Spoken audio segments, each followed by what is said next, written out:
Y él les decía, tiene su revolución libertaria. ¿Cuántos seguidores en Twitter que empiezan a clamar? Explotan los teléfonos cuando Milei va a un programa. Sí, hay 350 y pico mil en Twitter y casi 400.000 en Instagram. En Facebook 100.000, así es que estamos bien. ¿Qué crees que valora la gente de un economista poco ortodoxo? Viste que ahora está la serie de poco ortodoxo. ¿Qué es lo que crees que valoran de vos? Bueno, en principio yo les hablo con la verdad. Además, creo que lo hago en un lenguaje muy llano. Es decir, a mí la Torre de Marfil, yo ya viví en la Torre de Marfil, sigo dando clases. Yo soy profesor universitario desde hace 30 años. De hecho, yo soy profesor titular de Teoría Monetaria 1 y 2 en la Universidad de Belgrano. O sea, no necesito mostrarle nada a nadie. No te tienes que mostrar los papiros de lo que estudiaste. Claro, y lo otro creo que lo que valoran es el track record. Digo, hace, por lo menos en los últimos 10 años, mi track record por ahora está impecable. Ruego a Dios que sea así. Javier, cuando uno habla de track record de tu historia, digamos, vamos a lo que está viviendo la economía hoy. Vos hace tiempo decías que íbamos a chocar la economía, que se iba a destrozar. ¿Por qué? A ver, porque ¿qué es lo que tenés? Vos tenés un shock de oferta negativo asociado a una reducción en la fuerza laboral, ya sea o porque están enfermos o porque corresponde a la cuarentena. En eso, digamos, en esa contracción de la oferta, si vos vas a estimular la demanda agregada, haciendo déficit fiscal, financiándolo con emisión monetaria, dinero que nadie quiere, bueno, vos tenés un problema, o sea, vos vas camino a una crisis colosal. Si encima utilizás un modelo de cuarentena cavernícola que termina destruyendo aún más la actividad económica, pensá que si vos tomás lo que pasó en el primer semestre de Argentina y lo anualizás, el ritmo de caída es 52%. Es una aberración. Entonces, me parece que el gobierno no toma conciencia de esto, o si lo está haciendo de manera adrede, hay que entonces denunciar a este gobierno por infringir en un delito de lesa humanidad, acorde al Estatuto de Roma de 1998, porque vos cuando atacás sistemáticamente la propiedad privada, eso deriva en un delito de lesa humanidad. ¿Por qué? Porque si el ataque sobre la propiedad privada es tan fuerte que te quita tu base de sustentación, la cuarentena en Argentina tiene esa característica, vos te encontrás frente a dos situaciones. La primera es que quieras seguir peleando contra el Estado, con lo cual morís porque no vas a poder resistir. Entonces ahí está, es un asesinato indirecto con una tortura en el medio, es un delito de lesa humanidad. La otra situación es la de la persona que se rinde frente al Estado y lo convertiste en un esclavo. Es decir, y el mejor ejemplo que tenés de esto como caso aplicado es el caso de Venezuela. Digamos, un éxito fabuloso el socialismo del siglo XXI, ¿no? Porque un país que tenían $1 millón cada individuo debajo de los pies, ahora sucede que los que se quedaron perdieron 10 kilos de peso promedio, el PBI les cayó 70% en los últimos 6 años, el ingreso medio es de $0,72 por día, es decir, que están en lo que se llama la pobreza extrema, tienen 96% de pobres y 80% de indigentes. Eso sí, son todos iguales y solidarios. ¿Por qué crees, Javier, que todavía hoy en términos de relato hay quien defiende lo que ocurre en Venezuela? Nosotros acá tenemos infinidad de vecinos, algunos compañeros y demás de Venezuela, y que te cuentan una historia que realmente solo el que la vivió puede contarla y nosotros no la vivimos. Pero digo, aún hoy tenés quien defiende lo que está ocurriendo en Venezuela y esa privación de libertades. Bueno, son los mismos que defienden el caso de Cuba, son los mismos que defienden el caso de Corea del Norte y son los mismos que creen que el muro de Berlín, cuando se cayó, en lugar de aplastar a los zurdos, creen que fue un error del capitalismo. Bueno, o sea, y eso en América Latina está muy marcado. Y eso está muy relacionado con una lamentable declaración de Alberto Fernández. Cuando Alberto Fernández tiene ese nefasto conference call con Lula y dice: extraño a Chávez, extraño a Lugo, extraño a Bachelet, extraño a Lagos, extraño a Tabaré, extraño a Pepe Mujica, extraño a Correa, extraño a Evo. Todos esos que nombró, toda esa bolsa de impresentables, son parte del Foro de San Pablo. Es decir, son todos presidentes que salieron de ahí. Y lo que vos vas a notar es que entre bomberos no se pisan la manguera. Entonces, están dispuestos a aceptar cualquier cosa con tal de no reconocer la aberración que están causando. Vos sabés que hoy hay muchas teorías que se intentan rebatir, pero me interesa desde tu costado más simple de llegar a la gente, que es una de las cuestiones que se dice es que es un mito de la ortodoxia o de quien piensa de derecha que la emisión de dinero genera inflación, que emitir dinero genera inflación o la maquinita de hacer billetes genera que los precios aumenten. ¿Eso es un mito o una realidad? Yo creo que esas personas que niegan la naturaleza monetaria de la inflación, yo creo que ya tienen algún tipo de enfermedad mental directamente. A ver, primero tenés la evidencia empírica. Hay un libro que se llama 4.000 años de controles de precios y salarios. ¿Cómo no combatir la inflación? Te muestra a lo largo de la historia de la humanidad. 4.000 años de controles de precios y salarios. Sí, arranca. Mirá, Alfred, para vos. Mirá, que siempre nos contás. arranca en el 2800 a.C., la quinta dinastía de los sumerios. Desde ahí fallaron siempre. El más conocido es el edicto de Diocleciano, pero fallaron siempre. Ahora, vos me podés decir, no, bueno, eso no sé. A esos que te dicen que la inflación no es un fenómeno monetario, yo hace 5 años los he desafiado a que me demostraran que podía existir inflación en una economía de trueque. Todavía sigo esperando. Creo que me voy a quedar hecho un esqueleto esperando. Pero no solo eso. Ahora, yo lo voy a explicar ahora con un ejemplo bien básico, bien rudimentario. A ver si estas bestias pueden hacer un upgrade. ¿Sí? Suponete que vivimos en una economía donde hacemos las transacciones en monedas de oro. Sucede que yo tengo un amigo que es físico y otro que es químico y descubrieron la forma de tomar plástico y hacerlo parecer oro y todo el mundo se lo Todos traga. vamos a comprar como hordas el plástico de oro. No, los tres que lo sabemos. Entonces empezamos a comprar ese plástico, lo convertimos en oro. En principio ahí hay una falsificación, pero todavía no constituye un delito, ¿no? Porque, digamos, o sea, yo puedo falsificar algo, tenerlo guardado en casa, no pasa nada. Ahora, ¿cuál es el problema? El problema es cuando, bueno, lo haces para tener guardado en tu casa, lo haces para tirarlo al mercado. Cuando vos tires ese oro al mercado, ¿qué va a pasar con el precio del oro al aumentar la oferta de oro? El precio del oro baja. Es decir, que todos los precios expresados en unidades áureas, ¿qué pasa? Suben. Es decir, la inflación es siempre, en todo lugar, un fenómeno monetario. Es decir, y ahora vamos y no a la... es una cuestión de libros, porque viste que hay quien dice, bueno, si vos sos de tal escuela, si sos de tal... Lo concreto es que es un fenómeno monetario. Mira, esa discusión en el mundo civilizado no existe. Digamos, esa discusión la dio Milton Friedman, la ganó por escándalo, la terminó de rematar Robert Lucas Jr. No, digamos, o sea, es más, un impresentable que fue viceministro de Economía, ¿sí?, dijo que en el mundo eso no es cierto, lo que decimos los ortodoxos, por decirlo de alguna manera. Es muy interesante porque una de las cosas que hice fue tomar su declaración y mostrarle libros de keynesianos, ¿sí?, que justamente probaban que lo que estaba diciendo era mentira. Es decir, le subí, no sé, una foto de una captura de pantalla del libro de Mankiw. ¿Entendés? Que es un neo-keynesiano, o sea, no es que es... Sí, es de la nueva fórmula. No es Hayek. En minutos vuelvo a vos, Javier. Sí. Ahora voy a saludar a Alejandro Katterberg, titular de Poliarquía. Alejandro, ¿cómo estás? Buenas noches. Buenas noches, ¿cómo están?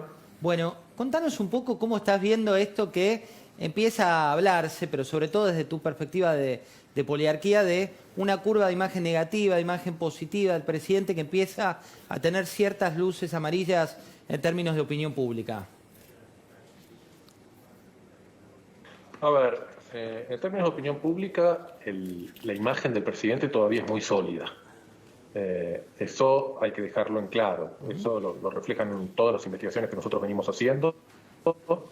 Y está basado y sustentado, yo creo, en algunas cosas que tienen complicaciones en el corto plazo para el presidente. Pero hoy el presidente todavía conserva alrededor del 60% de imagen positiva.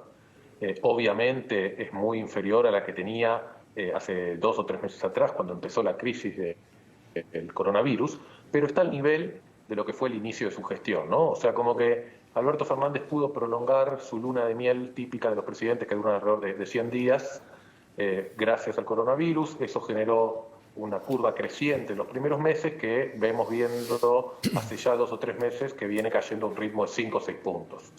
Ahora, ¿en qué creo que está sustentado que todavía Alberto Fernández tiene un nivel de aprobación importante? Por un lado, en que su planteo en relación al coronavirus inicialmente fue muy bien recibido por la sociedad. Y su posición en el asunto y la comunicación también me parece que le genera un impacto positivo. ¿Qué quiero decir con esto? Las conferencias de prensa que da junto al gobernador Kicillof y el jefe de gobierno Horacio Rodríguez Larreta son conferencias de prensa que han tenido entre 40 y 50 puntos de rating cada 15 días, y en donde el presidente se ha mostrado con un tono relativamente moderado y saliendo de la grieta. Eso es algo que está revirtiéndose. ¿Vos crees que esa foto de familia que mostrábamos al inicio entre Larreta, Kicillof y el propio presidente es una foto que va teniendo algún tipo de crujido ya con diferentes estrategias o que se mantiene igual que antes? No, va sufriendo. Va sufriendo porque además hoy Argentina solo hay 5 países del mundo que tienen más fallecidos y más casos diarios que el nuestro. Finalmente está en estas horas por verse si la estrategia de prolongar estas cuarentenas tan severas como ha tenido Argentina para evitar que el sistema sanitario colapse rinden su fruto, pero además porque el tiempo fue llevando a que la gente esté cada vez menos de acuerdo con las medidas, esté más impaciente, esté más desgastada económicamente, esté más afectada. Entonces, en ese sentido, no rinde hoy como rendía al principio. De hecho, hemos visto que en estos últimos 3 meses cayó 20 puntos porque había llegado a un volumen muy grande al principio. Pero no solo creo que además es el tema en sí mismo del coronavirus, sino que en esas conferencias de prensa, no después en declaraciones diarias que el presidente hace, pero que tienen un rebote mucho menor en términos de impacto de población. Te recuerdo, esas conferencias están teniendo entre 40 y 50 puntos de rating hace 4 meses, eso es como la final de un mundial. En esas conferencias él muestra la cara de un dirigente moderado, o dentro de la coalición de peronismo-kirchnerismo se muestra como un líder moderado, y eso es hoy lo que está reclamando la sociedad. De hecho, los 2 dirigentes de mejor imagen por una amplia distancia con respecto a todos los demás en el país son los líderes moderados de ambas coaliciones. Alberto Fernández por un lado y Horacio Rodríguez Larreta por el otro. Alejandro, lo sumo a Pablo que tiene una pregunta para hacerte. Alejandro, ¿cómo le hace a la imagen del presidente Alberto Fernández, por ejemplo, una reforma judicial? Y después de una reforma judicial, pienso ya en el futuro de la Argentina, más pedidos o más decisiones de gestión, si querés, de tinte más kirchnerista. A ver, yo creo que por un lado la reforma judicial ahora históricamente es un tema que afecta a un sector más minoritario de la sociedad, sobre todo votantes no peronistas, votantes de Cambiemos, que en sus prioridades, cuando nosotros les preguntamos cuáles son los principales problemas del país o cuáles son los temas que a ellos más les preocupa del país, los temas de calidad institucional están mucho más arriba que para los votantes de otras fuerzas políticas. Por otro lado, me parece que el presidente con el tema de la reforma quedó o desaprovechó una oportunidad de haber encarado un tema de trascendencia institucional de forma coordinada o con acuerdo con la oposición. Que esa es una pregunta que todavía está por develarse. ¿Por qué el presidente mandó un proyecto propio sin buscar consenso antes? Alejandro, muchas gracias por esta conversación con Mesa Chica. Un saludo grande a ustedes, muchas gracias por llamar. Un fuerte abrazo, ¿eh? Alejandro Catarro, ¿cómo se sale, Javier, de esta situación? Digo, estamos en una situación en la cual el empleo está de una manera agravando su realidad cada día. ¿Cómo crees que se puede salir? Bueno, la realidad es que debería haber elegido el gobierno otro modelo de cuarentena. La realidad es que cuando habla de un modelo científico, hay un modelo científico, se llama SIR el modelo, que quiere decir susceptibles, infectados y removidos.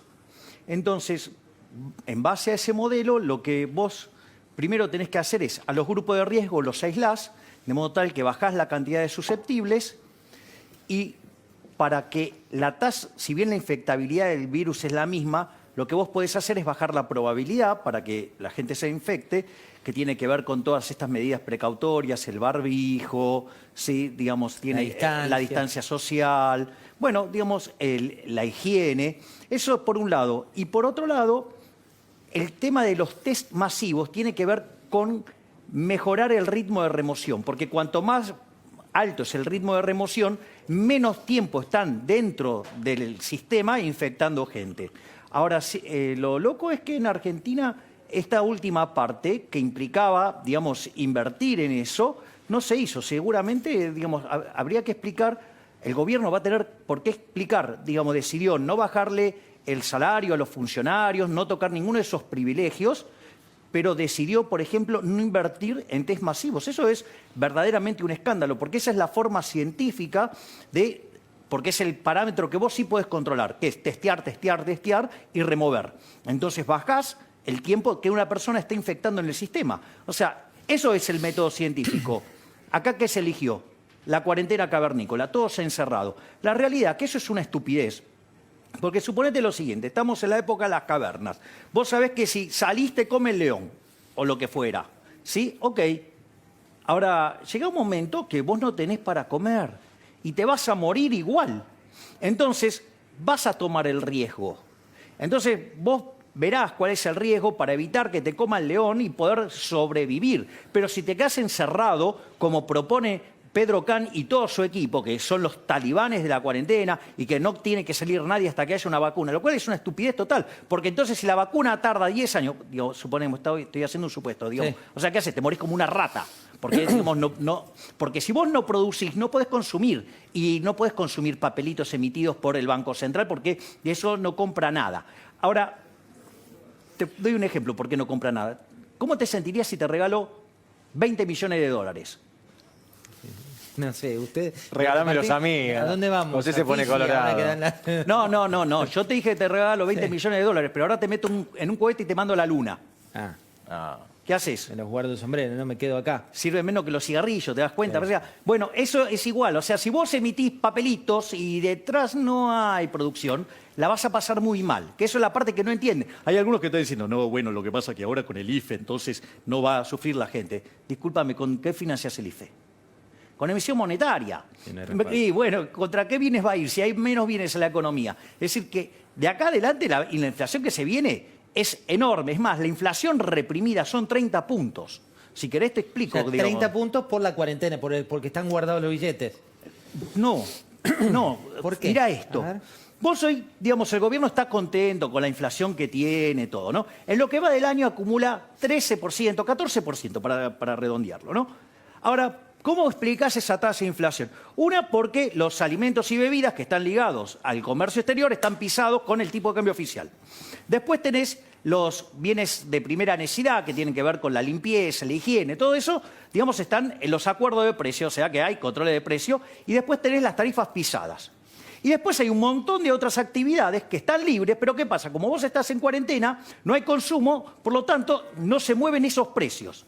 Ahora, ¿qué es lo que pasa? Sucede que si vos me dijeras que el tipo de cambio está igual que el oficial o que no habría ese problema, ok, no hay ningún problema. Ahora el problema es que sí, vos tenés un cepo enorme, ¿sí? Porque tenés cepo a la compra de dólares, tenés cepo a las importaciones, y a pesar de eso tenés ponerle una brecha de casi el 100%. Si alimentos y bebidas pesa 1/3, y esos son todos transables, quiere decir que vos tenés reprimido 30 puntos de inflación. Oh. Es decir, que la inflación verdadera que está teniendo Argentina hoy, a la luz del tipo de cambio que tenés en el paralelo, tendrías en una inflación en torno al 45%. Si vos eso lo anualizás, ya estás arriba del 100%.